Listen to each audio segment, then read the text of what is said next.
Hello friends, welcome to विज्ञान तक। Friends, 11th की बायोलॉजी का फुल कोर्स चल रहा है। अध्याय नंबर है 11 और अध्याय का नाम है पौधों में परिवहन।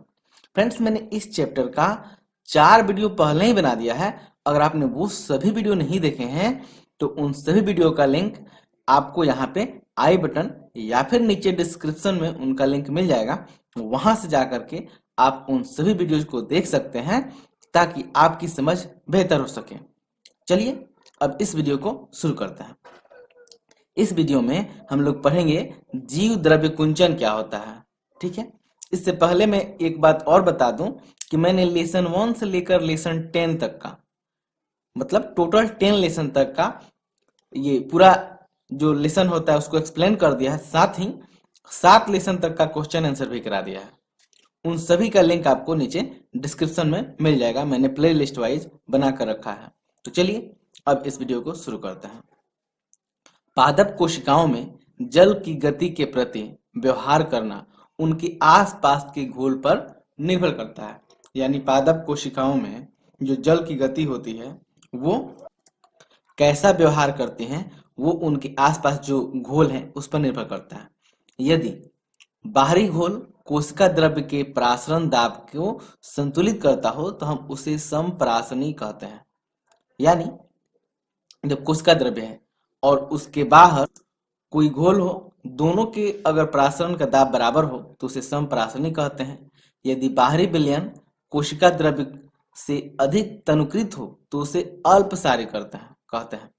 अब देखिए यहाँ पे आप समझ लीजिए ये क्या कह रहा है कि बाहरी विलयन कोशिका द्रव्य की तुलना में अधिक तनुकृत हो। ये मान लीजिए कोशिका है और उसमें कोशिका द्रव्य है और बाहर कोई द्रव्य है यहाँ पे जो तनुकृत हो। तनुकृत का मतलब क्या? तनुकृत का मतलब होता है मतलब तनु से बना, यानी ये क्या हो, पतला हो बहुत, इसकी सांद्रता कम हो, और अंदर जो कोशिका द्रव्य है उसकी सांद्रता ज्यादा हो, यानी वो गाढ़ा हो। तब इस तरह के स्थिति को हम लोग क्या कहते हैं? अल्प पराशरी। ठीक है, आगे बढ़ते हैं। यदि बाहरी विलयन बहुत अधिक सांद्रता युक्त होता है तब इसे अति पराशरी कहते हैं। यानी बाहर का जो विलयन होगा अगर ज्यादा गाढ़ा है, यानी इसका उल्टा, ये तनु था, ये क्या हो जाए, तनु के जगह पे सांद्र हो जाए, मतलब ज्यादा गाढ़ा हो जाए, तब उसे ये गाढ़ा हो जाए। और ये जो विलयन था, मतलब कोश का जो द्रव्य था वो तो उतना ही रहेगा, लेकिन बाहर अगर जो विलयन है वो तनु है तब उसे अल्प पराशरी कहेंगे। और अगर बाहर वाला विलयन जो है वो गाढ़ा है यानी सांद्र है तब उसे अति पराशरी कहते हैं। कोशिकाएं अल्प प्रसारी घोल फुलाती हैं और अति पराशरी से सिकुड़ती हैं। अब मैं चलिए आपको फिगर के माध्यम से समझाता हूँ। देखिए यहाँ पे सबसे पहला स्थिति, यहाँ पे पहला में देखिए ये कोशिका है और इसके चारों तरफ जल है, H2O है। ठीक है, और H2O कैसा है? पूरा फुल H2O है, मतलब शुद्ध है। तो इस स्थिति में क्या होगा, बाहर जो जल है इसका जल विभव जो होगा वो अधिक होगा, तो जल क्या होता है, इसमें प्रवेश कर जाता है। क्योंकि कोशिका द्रव्य की तुलना में ये तनु होता है, और यानी यहाँ पे क्या होता है, ये अल्प पराशरी विलयन है। ये कोशिका के बाहर अल्प पराशरी विलयन है, तो इसमें क्या है, जल की जो ये प्रबलता है वो अधिक है, तो जल कोशिका में प्रवेश कर जाती है और कोशिका पूरा फूल जाती है। इस स्थिति को टर्गिड या फिर स्फीत कहते हैं। दूसरा स्थिति देखते हैं, जब इसको आप रखते हैं समपराशरी विलयन में यानी अंदर और बाहर दोनों की सांद्रता एक जैसी है, तब क्या होता है, जल कोशिका से अंदर भी जाता है और कोशिका से बाहर भी आता है, मतलब दोनों तरफ होता है जल का आवागमन। तो इस स्थिति को फ्लेसिड या फिर ढीला कहते हैं। तीसरा है, जब कोशिका को अति पराशरणी विलयन में रखा जाता है तब क्या होता है कि इसमें जो इसके अंदर का कोशिका द्रव्य है ये वो संकुचित हो जाता है और कोशिका भित्ति से अलग हो जाता है। ठीक है, क्या होता है, कोशिका द्रव्य संकुचित हो जाता है, कोशिका झिल्ली सहित तो संकुचित हो जाता है और कोशिका भित्ति से इसका संपर्क छूट जाता है, जिसे जीव द्रव्य कुंचन कहते हैं। ठीक है, चलिए जैसा कि मैंने आपको जीव द्रव्य कुंचन बताया, अब चलिए परिभाषा भी देख लेते हैं। जीव द्रव्य कुंचन तब होता है जब कोशिका से पानी बाहर गति कर जाए तथा पादप कोशिका झिल्ली सिकुड़ कर कोशिका भित्ति से अलग हो जाती है। तो क्या करेंगे, जब अति पराश्रयणी विलयन में रखेंगे तो क्या होता है, कोशिका द्रव्य इसमें से जो होता है वो संकुचित हो जाता है, यानी जो कोशिका का जल होता है वो बाहर निकल जाता है और कोशिका झिल्ली संकुचित हो जाती है तथा कोशिका भित्ति से अलग हो जाती है। इस स्थिति को जीव द्रव्य कुंचन कहते हैं। यह तब होता है जब एक कोशिका को अति पराश्रयणी घोल में डाला जाता है। मैंने यही बताया। सबसे पहले जीव द्रव्य में पानी बाहर आता है, फिर रसधानी से जब कोशिका से विसरण द्वारा पानी निकलकर बाह्य कोशिका द्रव्य में जाता है तब जीव द्रव्य कोशिका भित्ति से अलग हो जाती है और इसे कोशिका का जीव द्रव्य कुंचन कहा जाता है। ये मैंने आपको बता ही दिया है। जल का परिवहन झिल्ली के आर पार उच्चतर जल विभव क्षेत्र अर्थात कोशिका से निम्नतर जल विभव के क्षेत्र में यानी कोशिका से बाहर की ओर होता है। ये भी मैंने बता दिया है। चलिए आगे देखते हैं। जब कोशिका को समपराश्रयी विलयन में रखा जाता है तब जल का कुल प्रभाव अंदर या बाहर की ओर नहीं होता। यदि बाह्य घोल जीव द्रव्य के पराश्रयणी दाब को संतुलित रखता है तो इसे पराश्रयणी विलयन कहते हैं या समपराश्रयणी कहते हैं। कोशिकाओं में जब जल अंदर और बाहर समान रूप से प्रवाहित होता है तो कोशिकाएं साम्यावस्था में कही जाती है। तब कोशिका को ढीला यानी फ्लोसीड कहा जाता है। ये भी मैंने बताया आपको। आगे देखते हैं। जीव द्रव्य कुंचन की प्रक्रिया प्रायः प्रतिवर्ती होती है। जब कोशिकाओं को अल्पसारी घोल यानी उच्च विभव या जीव द्रव्य की तुलना में तनुकृत विलयन में रखा जाता है तो कोशिकाओं में जल विसरित होता है और जीव द्रव्य को भित्ति के विरुद्ध दबाव बनाने का कारण बनता है, जिसे स्फीति दबाव कहते हैं। पानी घुसने के कारण जीव द्रव्य द्वारा प्रकट किए गए कठोर भित्ति के विपरीत दाब को दाब विभव या वाइपी कहते हैं। कोशिका भित्ति की दृढ़ता के कारण कोशिका नहीं फटती है। यह स्फीति दाब अंततः कोशिकाओं के विस्तार एवं फैलाव के लिए उत्तरदायी होता है। अब क्वेश्चन है, एक ढीली कोशिका का वाइपी यानी साइपी क्या हो? ठीक है, तो अब देखिए यहाँ पे साइपी क्या होगा पूछा जा रहा है। वास्तव में यहाँ पे भी मिसप्रिंट है। देखिए यहाँ पे वाइपी नहीं होकर के यहाँ पे भी साइपी होना चाहिए। तो एक ढीली कोशिका का जो साइपी होता है वो क्या होता है? जीरो होता है। अगला क्वेश्चन है, पौधे के अलावा किस जीव में कोशिका भित्ति होती है? तो आपको पता होगा, मैंने पिछले अध्यायों में बताया है कि पौधों में तो कोशिका भित्ति होती है, इसके अलावा किस में होती है? तो कोशिका भित्ति इसके अलावा होती है कवकों में और फिर किस में होती है? जीवाणुओं में होती है। ठीक है, तो जीवाणु कवकों में होती है और जीवाणु में होती है। ठीक है, अब जानते हैं कि अंतःशोषण क्या होता है। ठीक है, चलिए। अंतःशोषण एक विशेष प्रकार का विसरण है। ठीक है, याद रखिएगा, अंतःशोषण भी क्या है? एक विशेष प्रकार का विसरण है। जब ठोस एवं कोलाइड्स द्वारा पानी को अवशोषित किया जाता है तो इसके कारण इसके आयतन में विशाल रूप से वृद्धि हो जाती है।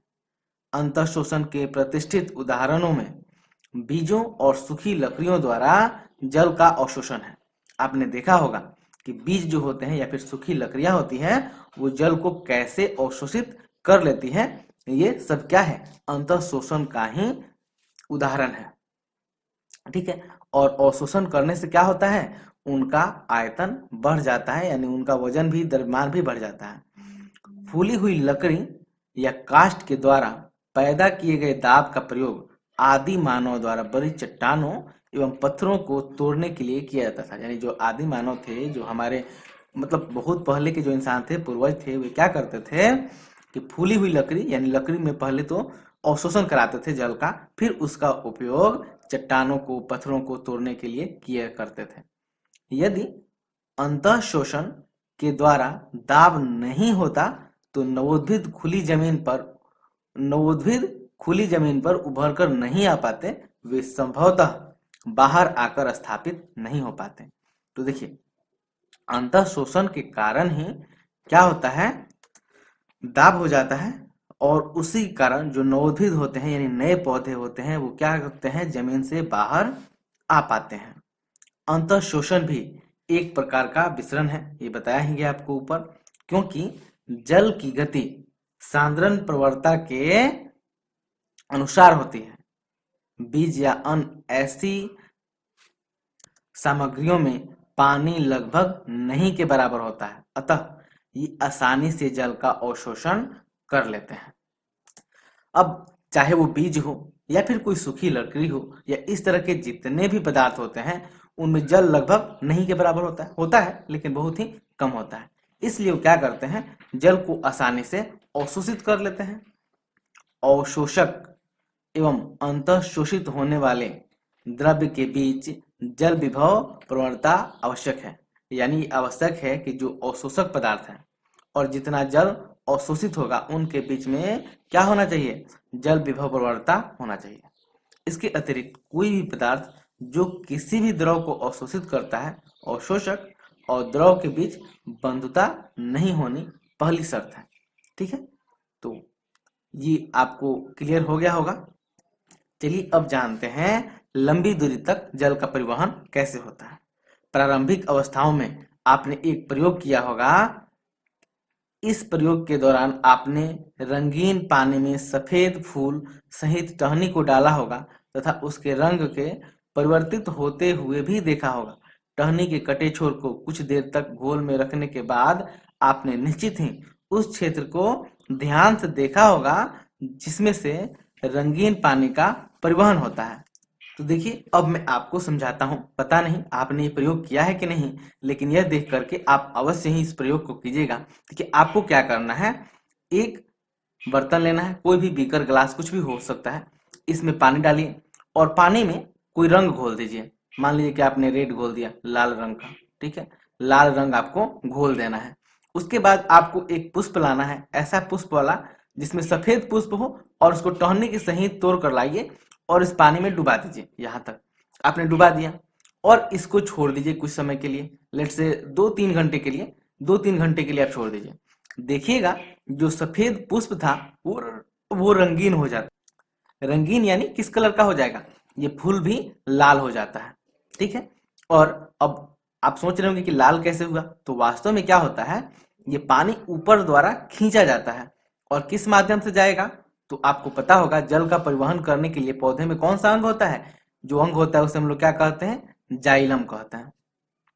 ये जाइलम कहते हैं। ठीक है, अब आपको देखना है कि जाइलम कौन सा है। तो अब क्या कीजिए, इस पुष्प को हटाइए इस बीकर में से, और जितना आप डुबाए थे इस रंग में यानी कलरफुल पानी में, यहाँ मान लीजिए यहाँ तक आपने डुबाया था, अब इसको यहाँ से काट दीजिए। काटने के बाद आप देखिएगा कि जहां पे आपको रंगीन भाग दिखाई दे यानी रेड कलर का, वही जाइलम है।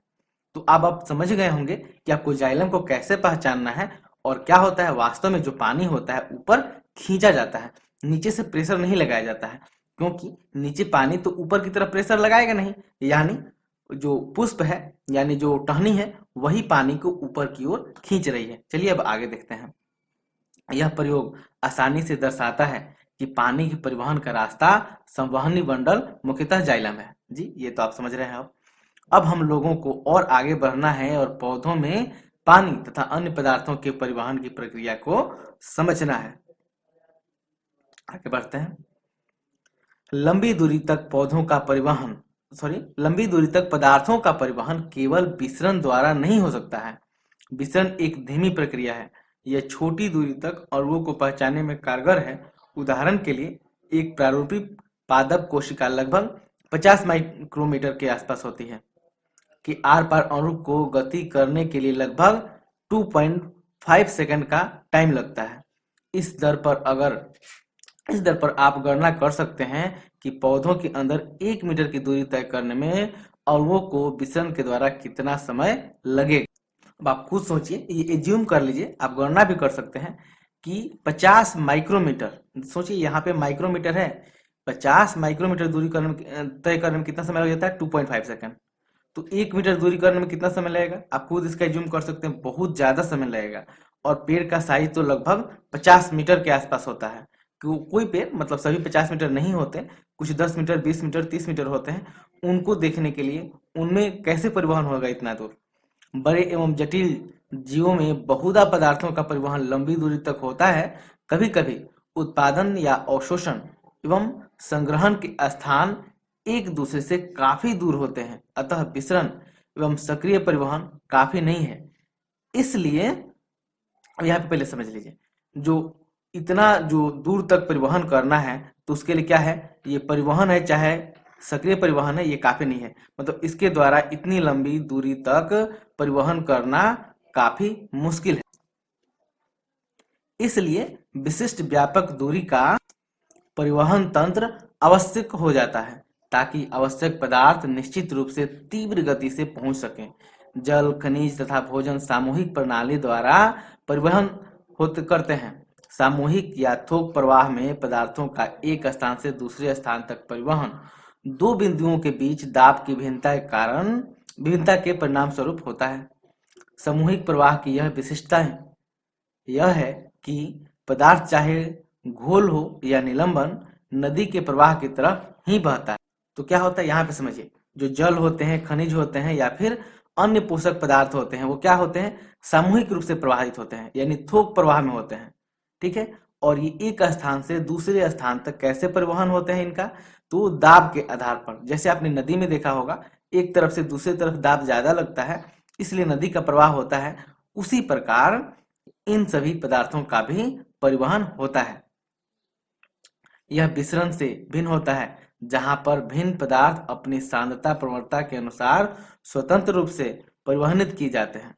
थोक प्रवाह को तो धनात्मक जलीय दाब प्रवणता या ऋणात्मक जलीय दाब प्रवणता जैसे पुआल के द्वारा चूसन के द्वारा प्राप्त किया जा सकता है।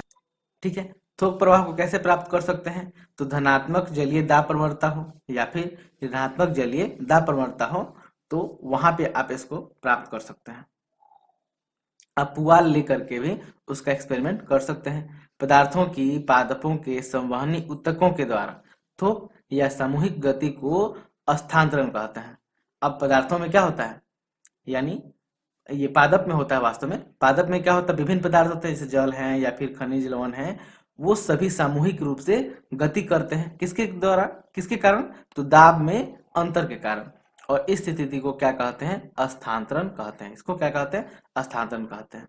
क्या आपको याद है कि जब आपने ऊंची पादपों की जड़ों, तनों और पत्तियों के अनुप्रस्थ काट यानी क्रॉस सेक्शन को देखा था, तब उनकी संवहन प्रणाली का अध्ययन किया था।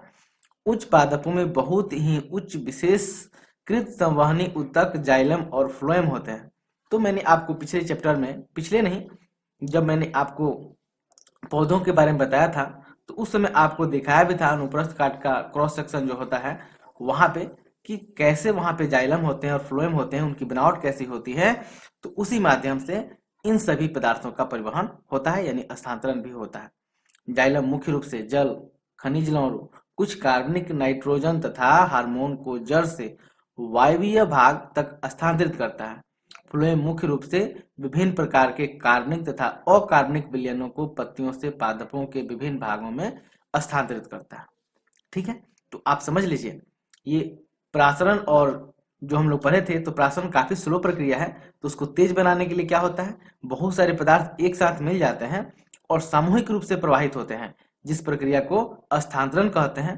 ठीक है, और जो जाइलम होता है वो क्या करता है, जल, खनिज लवण, कुछ कुछ कार्बनिक पदार्थ और नाइट्रोजन को क्या करता है, जड़ से लेकर के पत्तियों तक स्थानांतरित करता है। जबकि जो फ्लोएम होता है वो कार्बनिक पदार्थ तथा अकार्बनिक विलयनों को, यानी जो वहां पे स्टार्च वगैरह बना रहता है, उसको पत्तियों से पौधों के विभिन्न भागों तक स्थानांतरित करता है।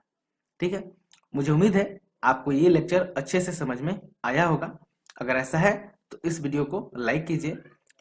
कैसा लगा है कमेंट करके बताइए। कोई शिकायत है उसे भी लिखिए और अपने फ्रेंड्स के साथ शेयर कीजिए। यह वीडियो देखने के लिए आपका बहुत बहुत धन्यवाद। बाय।